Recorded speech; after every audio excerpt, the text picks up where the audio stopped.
What's up guys, and welcome back to the channel. And in today's video we have a very topical discussion because right now there is a signature petition going on with over 170,000 signatures by Tony Has Died on Instagram to strip Jon Jones of the undisputed heavyweight title.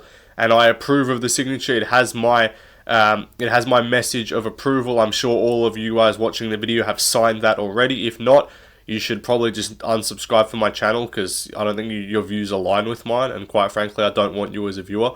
But because in the light of that, and in the genius of Tony Has Died and his brilliant work, I have come up with 10 points or 10 things that I believe need to be changed in the sport. 10 petitions that I would have signed if I had it my way. That's pretty much it, you know. You guys know what we're talking about here.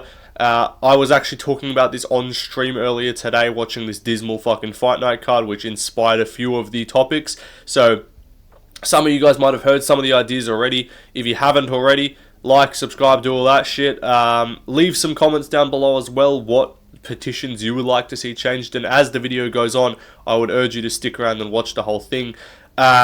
Let me know in the comments which of these petitions would you actually sign, and if you wouldn't sign some of them, let me know why, and we can have a very civil debate in the comments, of course, because this channel's all about positivity. Anyway, yeah, let's get into it, and we're going to start off with the first point of discussion. So, first point on the meeting board, first item on the agenda, no more women's MMA main events.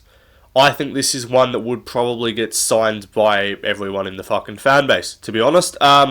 Now, my point being is we've just seen this main event not fucking happen. Now, I know, okay, this is not a specific thing to women or whatever, but like, Macy Barber legitimately missed weight because she had a boob job and weighed 0.5 pounds over.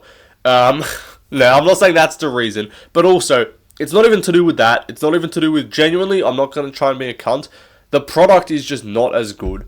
Like, you just don't come away, apart from fucking Weili Joanna, apart from just any Zhang Weili fight, you really don't come away from that. Like, name 5 women's fighters that you come away from their fights every time being like, damn, that was fucking sick. Like, damn, I'd want that. Like, that's worth being on a pay-per-view. Like, that, yeah, if I'm paying like $10 per fight and I'm paying like $50 for pay-per-view, $80 for pay-per-view, I want like that person on. That person makes my money worth it. Because to me, Weili's like the only one that is even having like fights that are worth like looking at, like worth even like thinking about. She's legitimately the only exciting fighter in women's MMA right now. So this year it's been okay. This year we had Dern Rebus at the start of the year in the Apex, which was dismal. And then if I'm not mistaken, we actually haven't had a women's fight since then, and we were gonna get one today/yesterday. But it didn't fucking happen, which is brilliant. And I don't think we have one on the books either, as far as I'm concerned, which is great. Because if we think back to last year, I can fucking name off women's Apex main events that we got. We got Rose Namajunas versus Amanda Ribas. We got Erin Blanchfield versus Manon Fiorot. We got Rose Namajunas versus Tracy Cortez. We got Verna Jandiroba versus Amanda Lemos. Those were back-to-back weeks, by the way. And I'm pretty sure we got another one in there as well. I just need to check this. And so we're on track for less than that this year. God forbid we get 2 Apex cards. Let me just go UFC. What was the start of last year? 297. So that was the start of last year. So we had Ankalaev Walker. Nope. Hermanson. Nope. That was Gaziev. Tybura. So yeah, we had back-to-back women's main events. Right? Which we all love to see, and then we had a big gap. We had a big gap, which was great, which we supported, and then we had another back-to-back week with Namajunas, Cortez, and then Lemos. So they hit us twice in the year with just a double slap, fucking back-to-back women's MMA main events, and I'm pretty sure we didn't have any other ones for the rest of the year. So we had 4. As long as my mathematics is correct, we had 4 women's MMA main events last year. Respectfully, it's 4 too many. But you know what I mean. So this is what I'm saying. No women's MMA pay-per-view main events under any circumstances. I don't care if it's Weili, I love her. Still don't care. Not happening. 0 non-women's title fights on a pay-per-view main card. We will not be having any fucking Karine Silva versus Viviane Araújo on a pay-per-view in 2025. That is not happening. At max, I'm talking like one women's title fight on pay-per-view. At no point ever should there be 2 WMMA fights on a pay-per-view. And even on these Apex cards, it's like, I'm thinking 1 max, preferably not, preferably on the prelims, but if it's like top 5, you can put top 5 WMMA fights on Fight Night main cards, one of them.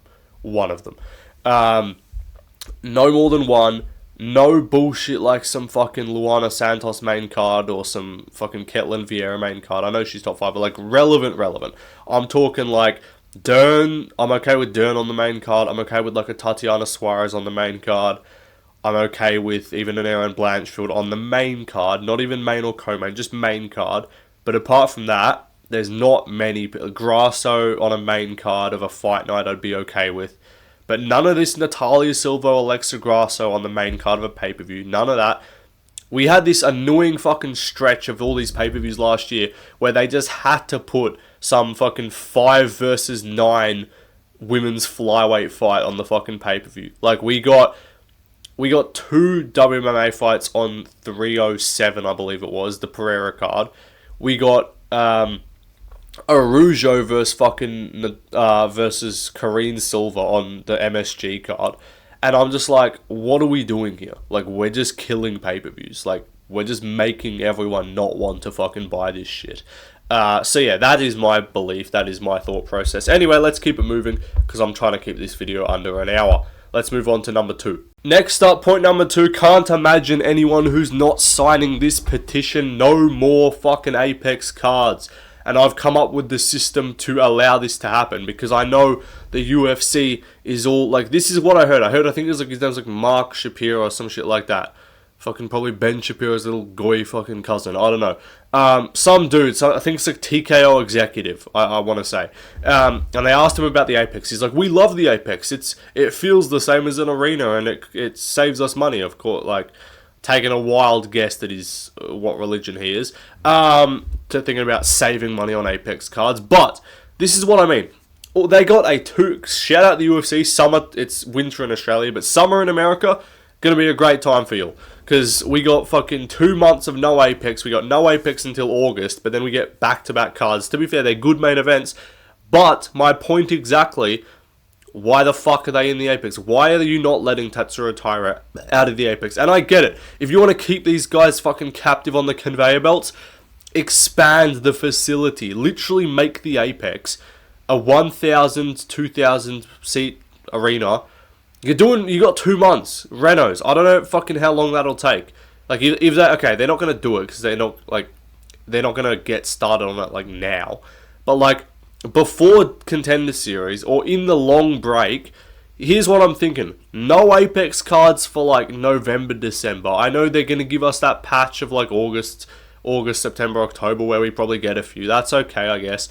But I'm thinking, like, November onwards, no Apex cards from November.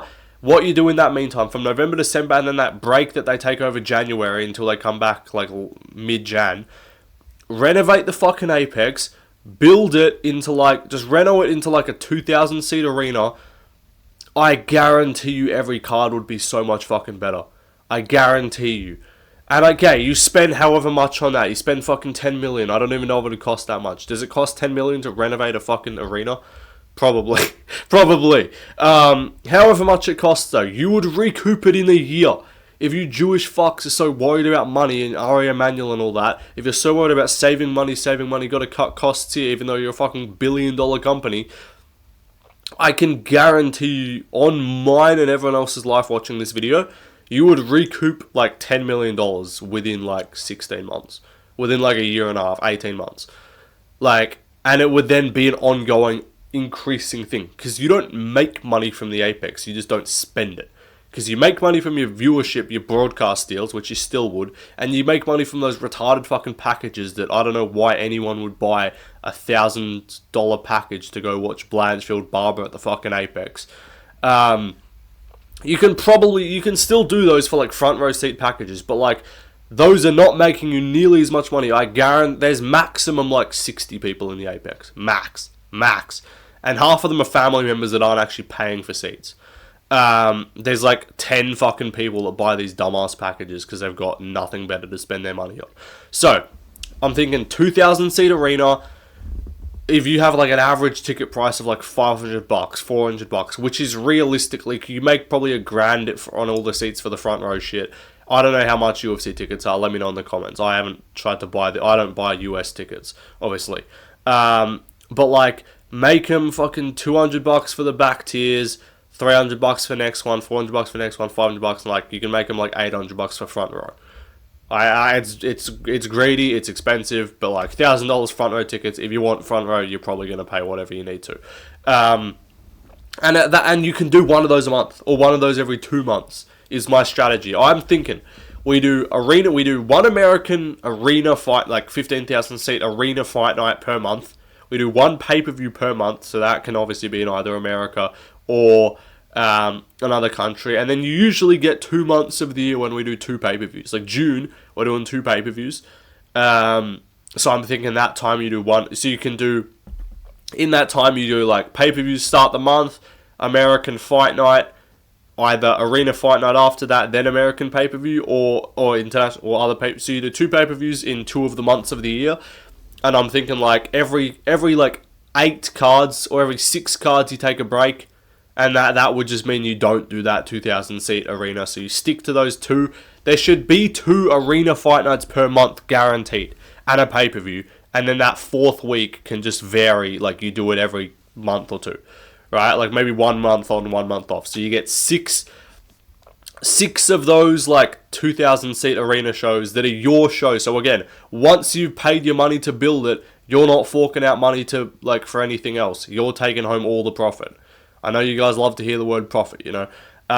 So that's my take. I think that's what they should do personally. And I think you guys would all support that as well. You can read the other fucking dot points. I don't need to read them all out. Anyway, let's move on. Next up, I've been banging this drum for a minute now. No DEI title shots, and I'm adding no DEI pay-per-views as well. This is my fucking point, and I think everyone would support this. So these are my points. No title shots. This is just the title shot part of it. No title shots of 1, especially 0 fucking wins. So I'm talking no immediate rematches for just bullshit like Izzy against Dricus or O'Malley getting this rematch.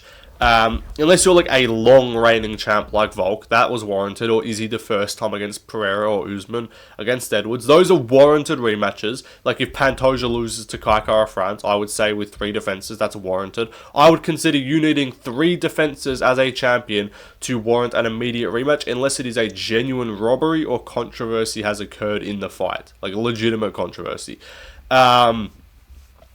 If you don't have a fucking... This is now over to the pay-per-view side of things. If you don't have a fucking champion or a valid title challenger, too bad you don't get a pay-per-view. Stop rewarding countries for having no fucking mixed martial arts talent. Canada. This is what I'm talking about. We've got 3 fucking Canada pay-per-views in the last year. You want me to read them out to you? I can remember the numbers off by heart. It was UFC 289 was the first one in a while. And here we go. UFC 289. I just put the number. Well, I gotta actually put UFC. Nunes vs Aldana main event, Brazilian vs Mexican. Co-main event, Brazilian vs American, Oliveira Dariush. We got a Canadian, Mike Malott, who's unranked in the feature fight, fighting Adam Fugit. We got Nate Landwehr vs Dan Ige, both Americans. And then we got unranked Canadian Marc-Andre Barriou on the main card. That's a pay-per-view, by the way. That is a pay-per-view. Without Oliveira, that is legitimately a weak fight night card. The next one was, I believe, UFC... It was UFC 297. I don't think they went there in the meantime. No, that was about a year later. UFC 297. It was about like 8 months later. Strickland Dricus, American-South African main event. American versus Brazilian co-main event. Again, Neil Magny getting a shot at the rankings. Sorry, Mike Malott getting Neil Magny. Chris Curtis, Andre Barriou. So it's fucking little theme here with Barriou and fucking Mike Malott on the main cards. Both of them unranked at the time. And then you got England versus Russia, Allen versus Movsar. So again, 2 Canadian fighters to make up a 5-fight card. And God forbid, I am not asking for more Canadian fighters on the cards. And then we skip to, obviously, UFC 305, where there was even fucking less Canadians on the main card. And there was only there would have been only one, not 305, sorry, 315. There would have only been one if fucking Prepolek hadn't stepped in on short notice. Again, American, Palestinian versus Aussie, main event. Kyrgyzstan, fucking whatever, versus France, co-main. Again, they gave Zahabi a fucking shot at Aldo for no reason. Mexican versus Brazilian, and then obviously Prepolek stepping in on short notice wouldn't have been. There would have, without the short notice step up, one fighter on that card, on that main card, would have been Canadian. And again, I'm not asking for more. I'm not asking for a fucking Jasmine Jasudavicius main card appearance, but I'm saying, do a fight night if you have to. You don't even have any fucking Canadians that are worth main eventing a fight night. They went to Canada last time with fucking Amir El-Bazi versus Brandon Moreno. Maybe not today, maybe not tomorrow, but I promise you, man, I'll main event a fight in Canada someday, man.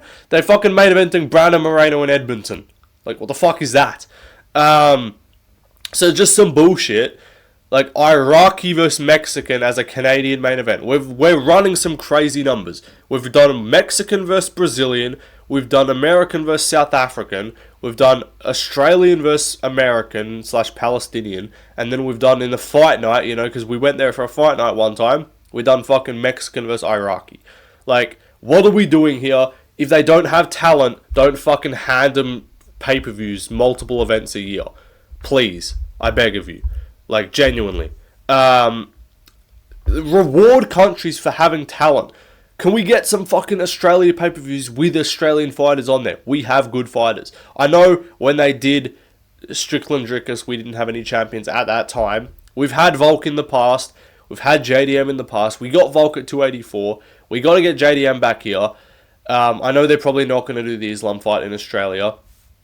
There's a chance because now, I might do a separate video on this, because now Yair, now the Noche card is both no longer in Guadalajara, it's now in San Antonio, Texas, and it's now a fight night, meaning they're changing the pay-per-view for that month, meaning they're probably going to do Volk versus someone in Australia, I would hope, because what the fuck else are you going to main event in September, and where are you going to go? So yeah, hopefully we get that. And yeah, reward countries for having talent with other fight nights and shit. More Australia cards. We should get an Australia pay-per-view and an Australia fight night per year, every time. Go back to Japan. Go to China. They have some good fighters now. Go to Georgia. They're going to Baku. I know infrastructure-wise, I don't know how Georgia's going, if they've got some crazy arenas. They go to Baku instead of fucking Georgia. Like, I don't know what that's about. Poland, please, can we get a fucking fight night in Poland? Gamrot just won. Do him. Get Rebecki on the card. Get Blachowicz on there in his retirement fight. We have Polish talent. You don't fucking have any Canadian talent. You got Mike Malott, and your best fighters out of your country are 2 women. Like, get that out of here. We don't need this in our sport. Reward actual countries for being good. And if a country's not good, build them a fucking PI and then wait 5 years until they have someone half decent. And then you can maybe do a fight night. Champion, if you shouldn't be main eventing a card in a country without a champion from that region at least. I get the Abu Dhabi cards, they fork out cash for them. I can't imagine Canada's paying you like $20 million to head there. Whatever fucking Abu Dhabi's paying you. Anyway, let's move on. Alright, Dana's gonna hate this one. What's the question? Lower the cost of pay-per-views? Yeah, not fucking happening. Kid's a fucking scumbag. I don't know what the fuck this guy's doing. Kid thinks he knows how to fucking run a business. I don't know what... His kid's a fucking goofball. Does not fucking know what he's talking about. I think he's a scumbag. That's Dana White when he's asked at the press conference, would you ever consider lowering the pay-per-view prices? No. We're bumping up to $100. Next fucking weekend. You're paying $100 for fucking O'Malley Marab, and you're gonna like it, kid. Let me tell you. But this is what I'm saying. I would just say get rid of pay-per-views, but we know that's not gonna happen. The UFC likes being able to charge people money for shit, and it does make sense. Like, you can't have a fucking Apex prelims on the same same level as like a title fight. But $20 to $25 pay-per-views, genuinely. Think basic maths. Think how many people do you think are buying pay-per-views right now? Like, how many fucking people genuinely do you believe paid 80 American dollars for UFC 315 Bilal versus JDM? Like, genuinely, how many people? Comment down below. I'm thinking it didn't crack 100k. Because reports are pay-per-view prices have been fucking going through the bin. I reckon 314 did solid. I reckon 313, just because of Pereira, probably did alright. 312, I think, did shit. 311 with Islam probably did okay. 310 Pantoja, I love Pantoja. Can't imagine that pay-per-view did well. 309 Jones, I think that wouldn't have even cracked 200. And so this is what I'm saying. It's 200 maybe max. Like, I reckon the most they've done is 300, UFC 300. I don't think that cracked 500k buys. Genuinely. And that's a card that should, but I'd be shocked if that did like 300. Just in terms of the numbers that they've been... Like, UFC doesn't reveal the number. They used to. They stopped revealing the numbers, and you can tell why. Like, they were like, yeah, 600k pay-per-views. Like, apparently 276 Izzy versus Cannonier International Fight Week, Volk Holloway, did like 600k, 500k, and that was considered kind of mid. Like, that was like, oh, that's International Fight Week, that should do better. Now, I genuinely don't think they're averaging more than 100k. So this is what I'm saying. You change this shit for $20. You quarter the price of the pay-per-view. You cut it in half by 75%. That doesn't even matter. Cut it in half by... Okay, whatever. You cut it by 75%, $20, $25. I guarantee you UFC 317 is doing 1 million buys. Guarantee. 100%. Guarantee you any half decent... O'Malley Moab's probably doing 600k. At $20 a price pot. Because I do think... I know people will stream it. Guess what? People stream it when it's more unappealing to buy. If you put up dog shit on a plate and ask someone to pay $80 for it, they're not going to fucking do it. So, $20, $25, in the comments, how many of you, and I guarantee you everyone fucking watching this video probably streams it, how many of you guys comment, I would pay $25 if you would pay 25 USD for UFC 316. If you would pay 30 USD for 317, I'm not saying they should change the costs for each one. Even though I don't think that's a terrible idea, but that would literally be them openly admitting, yeah, some of these pay-per-views are better or worse than others. Like, I don't care what the fuck else is on the card. I'm paying, like, I would be way more willing to pay 30, 40, 25, 30, even $40 maybe for Drickus vs. Hamzat. I'm not forking out $80 every card for some bullshit. Like, I'm not paying for Bilal JDM and that shit pay-per-view. So, $25 to $20 pay-per-views, you would fucking exponentially grow the amount of money you made from that. Because let's say you're doing 100k buys on an $80 pay-per-view right now. Quick math, that's like 8 million. Let's check, but we have to check this. Alright, so 100,000 times $80. That's American. $8 million on buys. Let's say you do 750,000 buys, delete one number there, times 25, you're doing 18.7 million. That's a $20 price point, even if you make it 20. 750,000 buys times 20. You're doing 15 million. You're basically doubling the number. And if you put up a good enough pay-per-view for $20, $25, people will pay for it. People aren't that opposed to paying. People pay for all kinds of shit. I know there's some motherfucker watching this video is probably fucking paid for Sydney Sweeney bath soap, bro. People will pay for shit if they think it's worth it, which it is worth, by the way. Like, this is what I'm on about, bro. This is what the UFC's got me talking about right now, bro. UFC pay-per-views and this dog shit product that they're pumping out has got me talking about Sydney Sweeney bathwater, bro. Anyway, considering buying it, would probably buy it if I was monetized. But subscription, I don't even know what because I don't live in America. I don't know what your television situation is there, like where you see it. I'm like almost certain it's not on free-to-air. Free-to-air TV fight night prelims and pay-per-view early prelims. Subscription TV for main cards of fight nights and pay-per-view prelims. I think that's what it already is. Free-to-air fight night prelims, early prelims and pay-per-views. Get more eyeballs on the sport. If there's no one, especially now that they're coming to the end of NBA, I'm pretty sure there's no NFL on right now. Again, I don't watch American sport. I think there's like NBL, I guess. Like, if someone's on a fucking Friday night, whatever, Saturday night, I guarantee, and they're watching like, they'll watch the fucking fights. If they go free to air, you're just scrolling your local fucking channel. I don't know what American channels are. I think they do those ABC cards occasionally.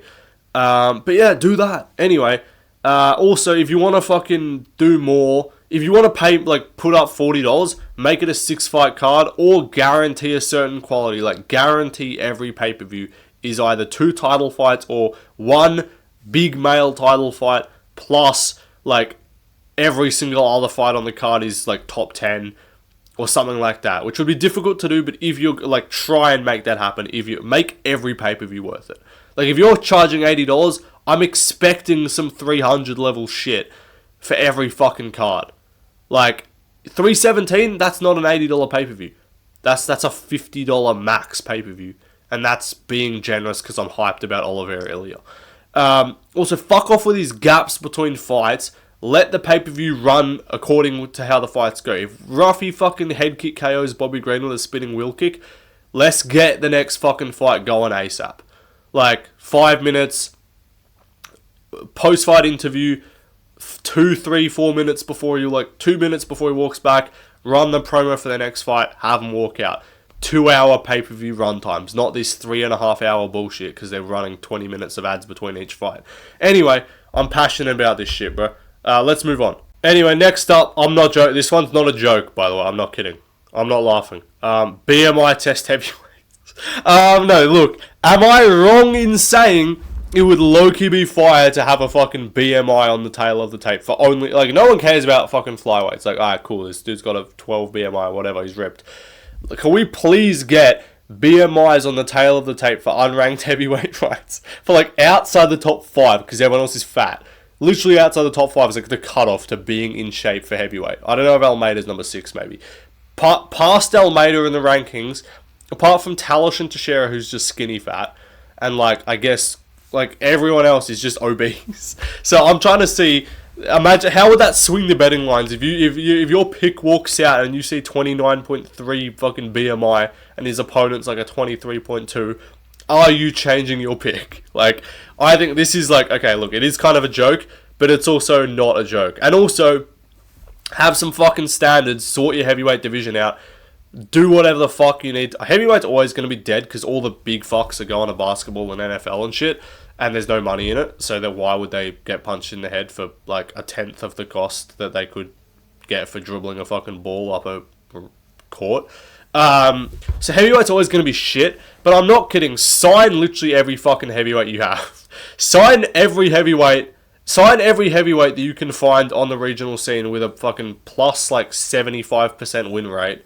That has a BMI of like under 25. I originally put under 20, and then I had to look up average male BMI, and it's like a healthy BMI is between a relatively average healthy BMI is considered between like 18 and like 22. I'm like, alright, buddy, yeah, we're not like they're like 25 is considered overweight. I'm like, okay, well, if 25 is considered overweight, that's got to be the cap there. Like, you should not be considered overweight by a BMI calculator, which I know can be flawed in some aspects. I don't think a BMI calculator is flawed in calling Chris Barnett overweight, bro. I don't think it is. Like, I'm trying to see, like, record. Like, imagine John Anik Taylor, yep, this fighter has recorded the highest BMI in the history of the division. That figures to be a difficult proposition tonight.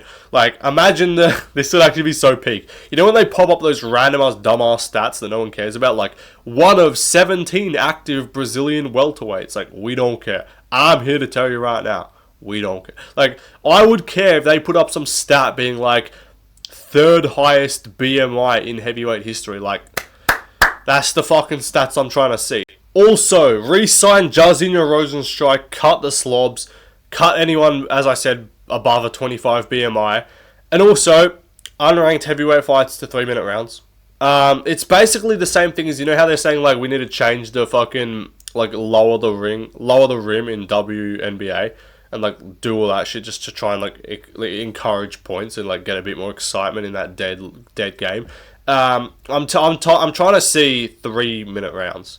I totally do not know. We do not need to see 15 minutes of Mo Usman versus Hamdi Abdul-Wahab on June 21st, UFC Baku on the early prelims. We do not need to see that, but we will be forced to watch 15 minutes of belly jiggling around the fucking cage. Anyway, that's what I have for heavyweight. Let's move on. Let's keep it moving to the next division, or next topic. Next up, this is another big one. I'm a yap for a minute here. I'm aware you can... I forgot a fucking paragraph. Alright, so... referee, this centers around refs and judges, both of them. I'm talking about the individuals themselves and the rules as well. Alright, let's start with the referees and judges just themselves. So, we need post-fight press conferences, inclusions for referees involved in controversial calls and judges involved in split/close decisions. We need to know if these people actually know how to do their fucking job and why they're making the decisions that they are. This is more for judges, because I'm trying to know why a fucking judge is scoring Jones Reyes for John Jones. I'm trying to know why fucking some dude's scoring Paddy versus Gordon for Paddy. Like, these are the things I need to know, and I need them to, like, be, like, have because if you interview a ref, like, I'd still like to see them get interviewed, and the ref can be like, oi, why the fuck do you stop that fight? He was fine. But, like, they can reach out themselves on, like, referees, we know them. Like, I know the judges' names get read out. No one knows who the fuck they are. They don't have like public real social medias. They're not like big known guys. Like, everyone knows Herb Dean, everyone knows Mark Goddard, everyone knows Jason Herzog. I can name fucking 10 refs right now. Kerry Hatley, fucking Chris Taglioni. Like, we know these refs, right? And they can kind of be like, oh, I'm sorry, I thought you were out, this, that. Judges is where I'm more centered at. I'm trying to see Sal D'Amato show up at a fucking press conference and provide explanations for all of his bullshit split decision calls. Because I guarantee you go up there and be like, oh, why the fuck do you score that second round? So why did you score that second round for fucking Martin Badai or some shit?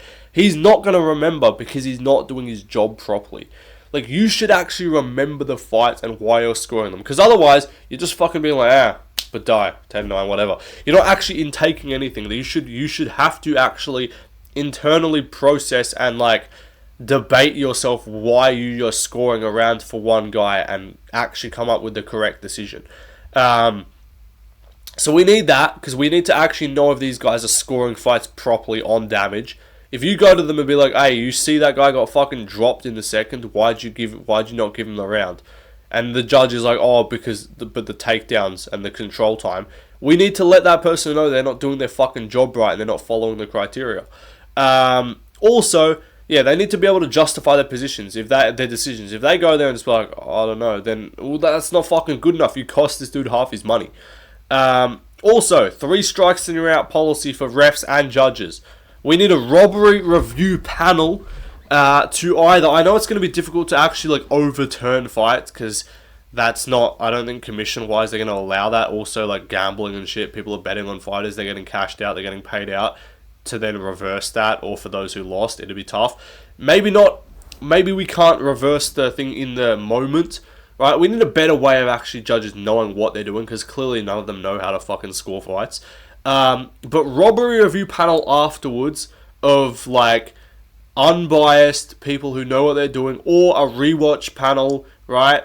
And if it was deemed to be an egregious scorecard, like a bad, not like a close fight could have gone either way. Like, I'm talking like bad card. Like, what the fuck? Like those guys that chuck out like 30-27 Tuivasa against Rosenstrike, 30-27 Renat against Carlos Leal. That's a strike. You get 2 more of those, you're gone. You don't need to have a fucking job. You don't need to be employed.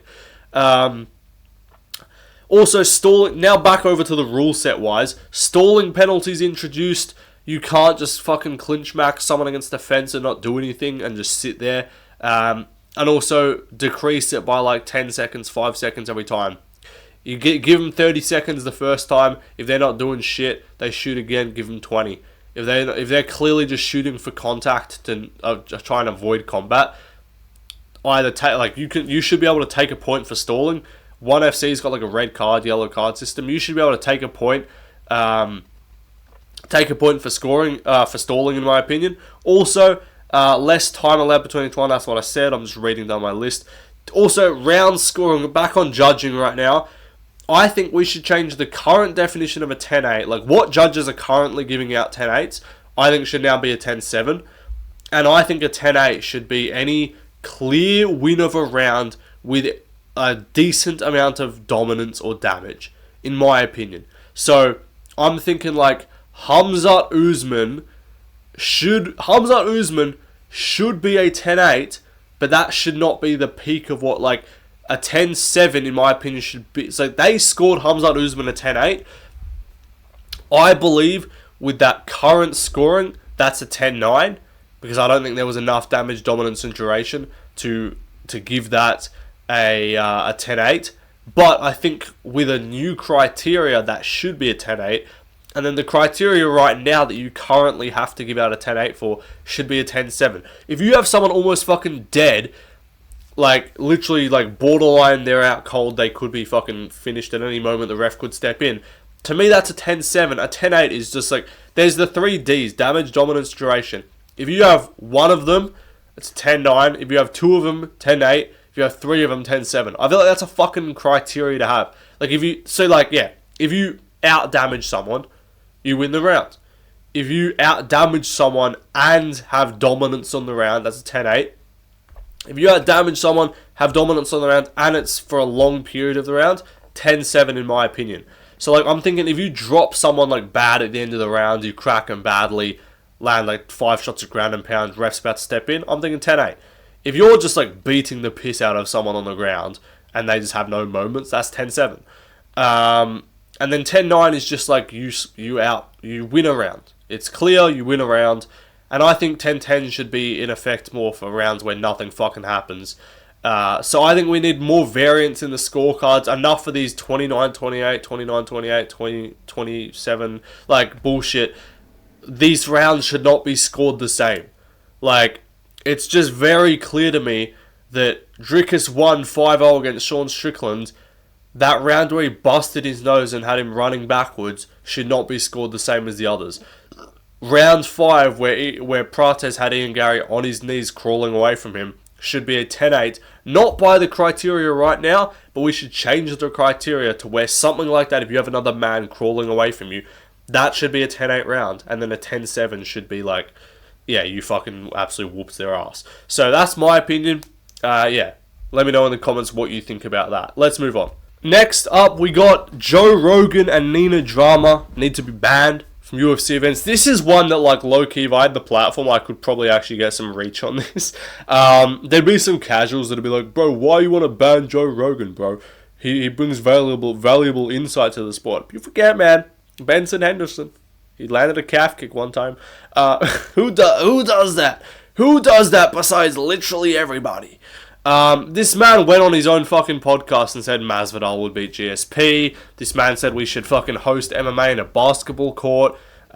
This man said you should restart position at the end of rounds. Said there should be no stand-ups at all. He said, I don't know what the fuck else he said. He won't shut up. Are they still wearing those steel cups? Those probably had a fulcrum for armbars. Glazer's random bullshit. That's tight. That's like Joe Rogan, like, I need to do a Joe Rogan aneurysm, fucking Roganisms tier list. Like, Rogan catchphrases, takes. I need to do a Joe Rogan takes tier list. Let me know in the comments if you guys want to see that. Best and worst Joe Rogan takes. There's not many on the positive side. Ban Rogan, have him fucking once a year for commentary. Like, put him on the International Fight Week card, I guess. Like, twice. Put him for MSG and put him for International Fight Week. There you go. Rogan, you can commentate International Fight Week and you can commentate New York. That's all you need, buddy. And if there's one other pay-per-view, like, where he is, I guess, sure, maybe. But, like, we do not need this man commentating every American pay-per-view. We do not need this man commentating Merab O'Malley. We do not need this man commentating Khamzat Dricus, because he's just going to be like, how does Dricus make 185? He's huge. Like, he's just going to be on some bullshit, and it's like, bro, shut up, no one cares. He brings nothing to the sport anymore. He spits the same fucking yap that he's been talking for the last 7 years. He's stuck in the fucking 2010s. I don't know what the fuck this guy is doing. Anyway, and then the drama, self-explanatory, just degenerate fucking whore. no use to the sport, whatever. Fighters are literally getting injured trying to impress their own fight week. So yeah, we do not need this fucking succubus in the fucking sport. Anyway, yeah, that's Joe Rogan and Nina. If you guys had to choose one of them gone, who would you pick? I think most people would pick Nina because she's just a fucking annoying bitch. And she's yapping. Just yaps on Twitter, yaps everywhere, yaps in fighters. I'm so funny. No, you're not. You're a whore. We get it. You've got some mid-ass tits. Like, alright, cool. Next up, more bonuses. I think we approve of this one too. I'm not going to come on the fucking fighter pay shit. I don't know. There's a pretty easy way to do it. I feel like you can just, like, start. But then again, I watch Zach Reese versus Dusko Todorovic, and I'm like, these guys don't deserve to be paid more money. Like, these guys don't deserve to be making more than a doctor makes in a year. Like, they don't bring anything to the sport. Like, I know the whole thing around, like, why women get paid less than men in sport is because they don't bring anything to the sport. Hate to break it to you, buddy. Zach Reese and Dusko Todorovic is bringing the same amount of eyeballs in as fucking Alisar de Leon versus Ryan dos Santos. And that's zero. Like, neither of them bring any fucking level of give a fuck from anyone. So I'm not going to come in on the fighter pay shit. Contender series people, fighters, contender series fighters can get paid 20 for 20, 10 for 10, I don't give a fuck. I'm like, it's like win, I think your contract should just go up each win, like, I guess, I don't know, like, or maybe like 3 fights up to like 50k, 6, like another 3 fights up to like 75, another 3 up to like 100, I don't know, but I think unranked portions, I don't really give a fuck. Once you're in the rankings, I think there should be like a thing per, like, ranked fight. Like, if you're from between 15 and 10, you're getting this much. If you're between, like, 10 and 5, you get this much. If you're in a top 5 fight, like Tyler Eliminator, you get this much. And then challenging for a belt, obviously. So I'm not going to really come on about fighter pay, who cares. But, what's it called? Bonuses-wise, we should be encouraging finishes, and we should actually be encouraging people to go for shit. And I guarantee you, we would get more output. I know Dana was like, after fucking, 304 in England, he's like, none of these fucking goofballs fought harder for anything. I gave them fucking bonus and none of them cared. So we're not going to fucking do that again. But like, yeah, okay, they were fighting at like 5 in the morning. But also, like, if you consistently are like, every finish gets a bonus, people are going to be scrapping. If you say every fight, like, if you say fans vote for fight of the night gets 100 grand each, they're gonna go for it. They're trying to win fight of the night. They're not trying to outstrike their guy at range to a fucking decision. You know? This is what I believe. Every finish should get a small amount of cash, not the 50k whatever, like 30k whatever. And then from that, 4 bonuses, 50k, 100k each, whatever. I think just encourage finishes and have more avenues for fighters to get money through not just show and win. I also don't think the 50-50 show and win thing is smart. I think it should be like 60 show, 40 win. Or like 65 show, 35 win. But then encourage finishes so that they're trying to get an impressive win. Not just like, okay, I've already got it. Like, I don't think they should just give them all their money, because then these bums, the journeymen, are going to be like, oh, who cares? If you say, oh, the journeyman, you get fucking 75k if you knock this dude out, he's going to go for it. If you give these contender series motherfuckers, like, yeah, 50k, even if you finish him with like a ground and pound TKO, like, they're going to go for it. Maybe you don't need flatline, highlight reel KOs. But just say any non-controversial bullshit finish gets 50k. And then from there, we pick 4 of those to get an extra 50k that were the best of the 4. Like, people are going to go for shit and it'll be fun as hell. Anyway, that's what I got to say. And it's like, because you always just see every card, they always post fight of the night and then performance of the night. And then it's usually 1 fight of the night and 2 performance. So it's like, you're giving out 200k total in bonuses. You should be giving out like 500k a card in bonuses, in my opinion. Like, 2, let me think, like 100k to each fight of the night guy, so that's 200. And then an extra 300 left over. I'm thinking like 6 50k bonuses or something like that for finishes. Or if there's only like 3 finishes, give them all 100k each. Like, have the 500k set, and then you can distribute that how you want. And just say that. Like, this goes 25k for this finish, 25k for this finish. These 2 got performance of the night. They're getting 75k each. these guys got fight tonight, whatever. Like, just do that. That'd be so much better. Because you always just see, like, oh, this guy, Jacoby robbed, oh, this guy robbed, and it's like, how'd this dude not get a bonus? And it's like, well, yeah, because they're giving out 2 fucking bonuses to, like, a 12-fight card, where maybe, like, 6 of those fights were finishes. Like, some people are going to miss out because they just are stingy as fuck, because, you know, noses. Anyway, let's move on to the next topic. Next up, change the matchmakers. Enough of these old heads. Enough of these fucking unks. Yep, that's the question for Tuesday, kid. We're gonna sit in the war room. We're gonna fucking have a chat, and we're gonna figure it out, buddy. I'll get back to you on fucking Thursday. Like, I'm sick of these fucking unks thinking they know how to matchmake fights well. And everyone's like, like once a fucking month, everyone's like, Dana cooked, bro. And it's like, yeah, Dana cooks sometimes.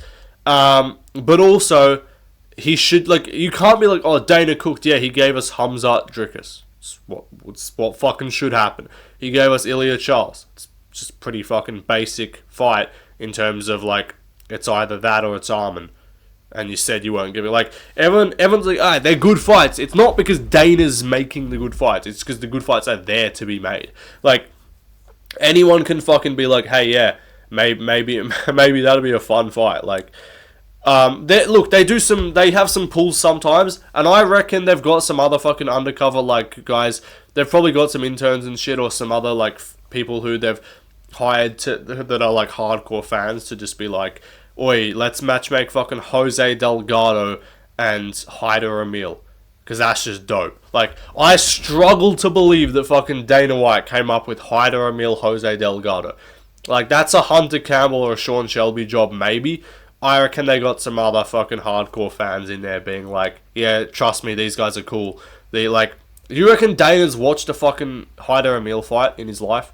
Like, do you think Dana's watched half of these guys who they're matchmaking for cards? Like, none of those guys, they're not sitting in the war and being like, yeah, let me tell you, kid, we gotta get fucking Alice Ardelian on this Apex card. Who can we match? And they're exploring options for Alice Ardelian. Like, I'm calling bullshit that they're, like, thinking intricately about all these unranked bums. But, like, when they cook up some shit like, yeah, Delgado Emil, or, like, Vinicius Oliveira, Kyler Phillips, or, like, Charles Johnson versus Lonnie Kavanagh. Like, these are good fights. These are my art credit. Dober versus Rong Ju. Like, I'm like, that's fun. Ribovic Del Huber was heat. Like, that was a fucking good matchmaking job there. But, like, they should be, like, Tafik Messiah, Maitabek or Olbai. Like, occasionally they do cook up heavy. But, like, you should be. Like, every card should have, like, 3, 4, 5 fights where you look at that, that's a banger. Like, obviously, you're gonna have the mandatory fucking women's MMA snooze fests and the fat heavyweights. And the dog shit middleweights, but, like, apart from heavyweight, middleweight, and the women's divisions, you can usually put together a banger fight outside the rankings. Like, give me a division, flyweight right now. Give me a moment. I have to actually now fucking think of now I actually have to fucking think of flyweights. Jose Ochoa versus Felipe Lima. Bantamweight. Let me cook. Malcolm Wellmaker, okay, that's a prospect, that's free. Now I'm putting myself under pressure. Fucking Hayoni Barcelos versus Ricky Simone. No, I'm tripping. Malcolm Wellmaker versus fucking versus Cody Garbrandt. That's a banger. Like, featherweight, yeah, you run some fucking, like, Chepe Mariscal versus, like, Chepe Mariscal versus, like, Gabriel Santos or some shit like that. Like, lightweight. Manuel Torres versus Esteban Ribovic. Like, welterweight. You give me fucking Jacoby Smith versus, like, Daniel Rodriguez. I don't know. Middleweight. Fucking, they stole my flow. I was gonna say Gautier versus Valentin, but they already did that. Middleweight's a shit though, so that doesn't count. I guess you could do like Robocop versus like Aliskarov. Light heavyweight, you give me fucking Kutalaba versus like Navajo Sterling. I don't know. Heavyweight's dog shit. But like, you get my point. Like, if I look, that's without looking at the rankings. If you let me look at the rankings, like, just to prove my point, I'm pulling up the lightweight rankings right now because I gotta recover from that. That was a dog shit matchmaking job for me, not gonna lie. But like that's they're not going off the top of their head. I guarantee you they don't know who the number 61st ranked lightweight is. But like, let me go down the list. Let's cook up some fucking shenanigans. Give me Ludovic Klein, Mateusz Rambeski. Give me Manuel Torres, Esteban Ribovic. Give me Nasrat Hakparast versus Matt Fravola. Give me Nazim Sadikov versus fucking... he's already booked, whatever. Give me Oral By after he fights Masayev versus fucking Bahamon. So I don't know. Versus like BSD. Give me Terrence McKinney versus fucking Mike Davis or some shit. I don't know. Like, you can just run down the list. This is just speed matchmaking right now. Give me fucking, I don't know. Give me Tom Nolan versus, like... Give me Tom Nolan versus Elvis Brenner. Give me Quay Fernandez versus Daniel Zellhuber. Like, this is the type of shit I'm talking about. You can run down the rankings and just make bangers. So they should be doing that every fight. But, for every Dana cooked... It's like, oh yeah, Dana fucking made us watch Jose Aldo versus Eamon Zahabi and Bautista. Like, they have these generational choke job matchmaking sessions where they're like, what are you doing? There's so clearly a better option here, and you take the shit option. There's so clearly Peter Yan versus anyone who isn't outside the fucking top 10 that's good. Like, I'd rather Yan versus Rob Font than Yan versus McGee. Actually, that's kind of a lie. McGee's at least a prospect. Like, that's not terrible. But, like, even them giving the wrong guys title shots, like, they were doing it with the Yair. Maybe they don't do it anymore. Also, there's been rumors of Lopez versus Gene Silva. I was told originally that was happening. I then reached out to a higher-up source, like one who's higher on my credibility line, and they said Lopez is under medical suspension from 314, so he's not probably going to be able to fight. But like, they give the wrong guys title shots. They were thinking about it with Yair. They gave fucking Kai Kara France a title shot. They gave Khalil a title shot against Pereira. They just unreliable. They're giving O'Malley a title shot. They don't give the title shots, the title fights that fans want to see, and it's very fucking frustrating because you just see there's so many like fights where everyone's like, what the fuck is this? Like, why are we doing this shit? So yeah. Anyway, let's move. I propose an MMA YouTuber matchmaking committee. I already know there's going to be some hate comment bullshit being like, bro's just trying to get involved or something, or calling me irrelevant. But like, I'm saying Guru, Lucas, Bedtime, me, and I guess we can get Kenny on there as a DEI hire. You know, he can have the fucking 5th seat along the bench, you know. I cook up some fucking good fights though, like I do. When I actually like have like more than 2 seconds to think of a fight, I can actually cook up some good shit. So like, Bedtime's solid with the matchmaking. Guru is a bit retarded sometimes and he forgets the guys are booked. Lucas is solid with it. Like, YouTuber matchmaking committee, because they obviously aren't going to be able to just use every single fan to matchmake fights. So I'm thinking like, we represent you guys, you pass on your thoughts to us, and we matchmake some shit. Dana and shit can control the title fights, I guess, just because that's what they're going to do with the pay-per-views. But like, fight nights, put us in charge. Just like, assign us all the fight nights. Just be like, oi, Left Lane, you're matchmaking a fucking, like, you and Bedtime are matchmaking a Perth fight night or a Sydney fight night. It's like, bet. Easy work. I'll do that now, except I won't because I'm trying to keep this video under an hour. So yeah, that's what I'm talking about. Kenny, you matchmake UFC Nigeria, buddy. Guru, matchmake the next London card. Lucas, matchmake some random American matchmake the next Des Moines card, buddy. Anyway, let's move on. Fucking hell. Last point of business. This is the one where I might lose a few of you, so stay with me now. And low-key, the reason I'm doing this is not because we really need more weight classes. It's kind of just because I want to fuck some shit up and just have some fun and just like experiment, you know, mix it around. Sport's getting dead. Not gonna lie, am I wrong in saying this is like the most boring the sport's been in like years?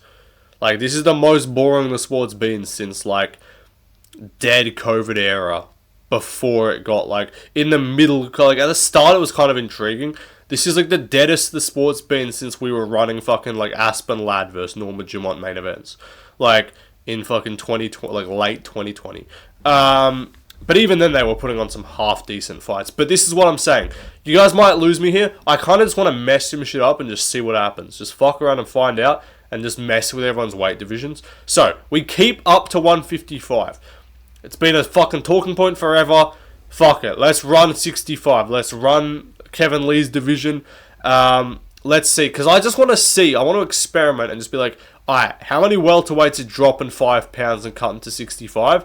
And how many of them are just bumping up to 75? Like, how many of them would just try... Like, which lightweights are moving up? I'm thinking, like, I'm going to do a separate video. I don't want to waste all the time talking about who's moving up here.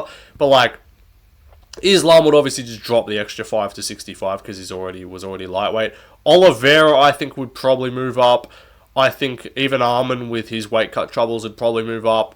I'm thinking, like, who's moving up? Like a Joel Alvarez is moving up, and then from welterweight coming down, I'm thinking like Prates moves down. I'm thinking like Gilbert Burns moves down, Colby Covington moves down. JDM, I reckon, could cut 5 pounds maybe, but I doubt he'd want to. He might as well just he might as well move up 75. So, like, this would be really interesting just to see. Like, I'm going to do a separate video on this with these weight classes. Like, what would it look like if we just made if we messed up the weight classes? So, 65, 75, 85, then this is where I want to, because I wanted to do 65 and then straight to 80 and then 200, but I'm like, it's a fucking ask to tell all the welterweights to either cut 5 pounds or move up 10. And that's a tough ask. So I was like, alright, 85, keep the middleweights can stay at their natural weight. Drop 5 pounds off light heavyweight. Let's get a few of those motherfuckers shedding a few pounds. You know, Khalil Roundtree, maybe. Jamal Hill, you're coming in. Tubby, you can cut 5 pounds, buddy. We know Yuri's moving down. And it's not much. And then I think some middleweights would be tempted. Like, there's some middleweights with some tough cuts. Drickus is probably heading up. Like, who's a guy who's probably heading up? Maybe even Strickland would head up, to be honest, but he'd probably stay if Drickus went up. But, like, some of these guys are moving up, some of these guys are staying down. I'd be interested, like, a Robocop's moving up for sure. So, yeah, this would be interesting to see. 200, which light heavyweights are moving down, and then also introduce 225. And my goal here is decrease obesity in the sport. This is less about the light heavyweights moving up, although I think this would be good for the Rakic's, the Johnny Walkers, the Kennedy Zedrikus, these heavyweights that have found themselves moving up, even like a Krylov type maybe, but like these kind of bigger side light heavyweights that are struggling with the weight cut, that are all kind of like moving up, Span as well, and then also 225, I guarantee you there's heavyweights that can make it. They probably wouldn't, and I'm also cutting the heavyweight limit to 260. The Bradley Martin weight, you know, because I'm taking a bet that anyone could make to. I do not. Ngannou's like the one where I'm like, okay, you're in shape at 265. So for like title fights, make it 265. I know normally it's like the allowance, the 1 pound allowance. No, for non-title fights, 260. You get the allowance for title fights to just be as big. Maybe make title fights just unlimited. Title fights are 300 pounds. There is no fucking possible justification for Chris Barnett to be missing weight. That is not you being large. That is not you being too big for the weight class. That's just you having no fucking discipline and refusing to cut weight. So that's my point. What else are we thinking? Who's moving down? Like, Almeida's cutting to 225 for sure. I would back Cyril Gane to be able to shed 20, to cut weight, because none of these motherfuckers are cutting water weight. They're dieting, and then they're probably cutting like a few pounds water weight. I struggle to believe these dudes can't lose like 5-10 pounds of fat, and then drop and get in shape, get their asses in shape. Like, I'm thinking Waldo Cortez is probably dropping a bit. I'm thinking like, yeah, Gane, Almeida, these kind of guys. Like Pavlovich probably can't. Aspinall's not doing it. Like Jones probably just cuts back to 225 and tries to fight Pereira and ducks Aspinall. So I think this would look interesting. Now again, Is it extremely impractical? Yes. Is it kind of retarded to just dog everyone and change their weight class? Yes. But I do think the 65 thing is valid. I think 65, 75, 85, and then just 205 would be fine. You probably don't need the 225. But I do kind of want to see a mid-range. Like, I want to see a division mixed with, like, Almeida and, like, a Rakic. Or, like, a Garn. Like, I want to see Garn Rakic at a weight where one of them is not just way bigger than the other. Like, Garn's got to cut a bit.